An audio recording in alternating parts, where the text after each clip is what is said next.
Whew, that was quite the battle. The Ned rig switch appears to have paid off.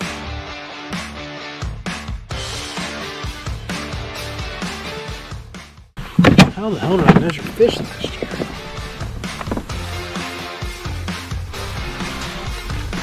Let's go crank some smallies. All right, we are off. I am so excited to be on the water right now. About 67 degrees out right now. Second time getting in the kayak out this year. It's a great time to catch big fish. And I am freaking pumped because today's gonna involve smallmouth fishing and the Hoosiers playing in the March Madness tournament. So good things to come, hopefully. We'll see if we can get in some fish. I don't think that these smallies are gonna be completely away from their winter holes or anything. I think they'll be around the wintering holes, probably closer to current, maybe closer to some current breaks, and a little shallower than they otherwise would be, soaking up the sun.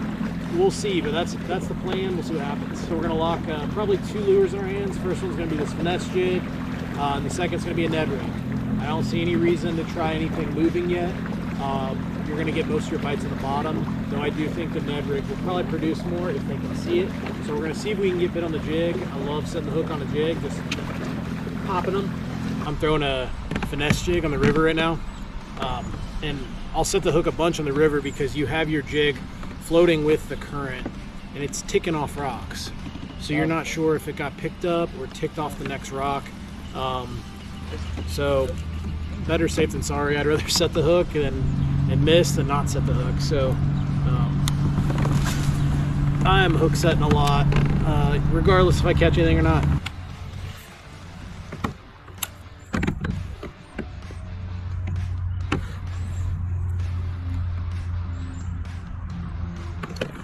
If there's no fish here in the spot with this technique, we're probably gonna have to really change what we're doing.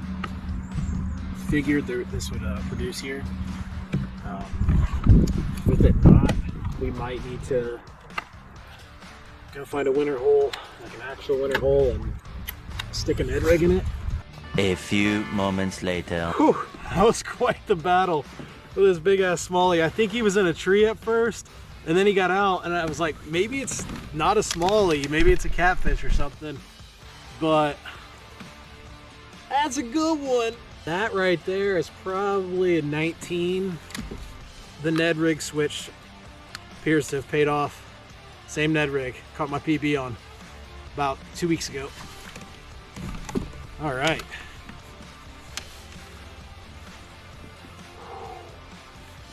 Oh, she is pissed off.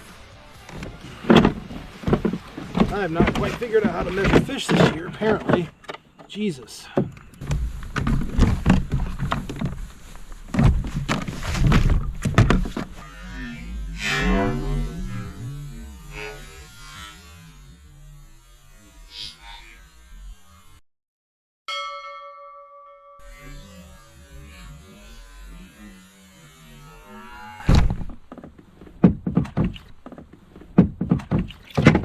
How the hell did I measure fish last year?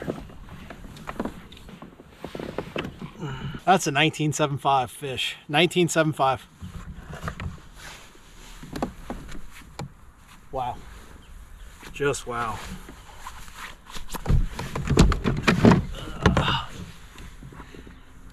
What a fish. What a fight, what a fish.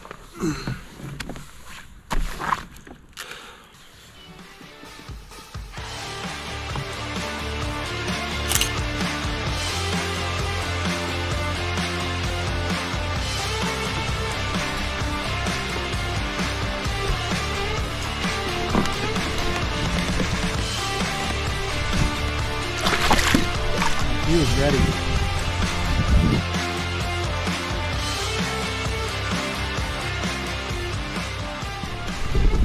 Let's go! Whew. Well, that was awesome. Plan kind of worked out. We got up here to our spot. Not really a wintering hole, but good deep water, some wood, a little bit slower right off the main current, near deep water, near a wintering hole. And man, I think that fish was in a tree. I thought I was snagged. Then I thought it was a catfish. And I'm pretty sure the line was rubbing through a tree the whole time. But ultimately we got her out. It was a crazy fight.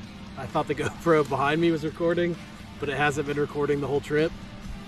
So that's cool. Because it was a truly epic fight. Oh man. All right, so I think you will see the spot. I actually skipped the Ned rig up in there, and then there's actually submerged trees that I didn't know were there. And he was sitting up in there. So this is where I'm sitting now, about 6 feet. So up there, it's probably like 4 feet. Definitely not a wintering hole, but you can see this is pretty fast current out here, and then it's slow over in here. So they're probably sitting pretty close to the current, and it seems like they're in trees. Both the big fish I caught this year were like actually behind or in a tree. I have limited daylight and limited range to where I can go going upriver. I'm not on a float. But the rest of this all looks exactly the same as where I caught that one. We'll see what we can do.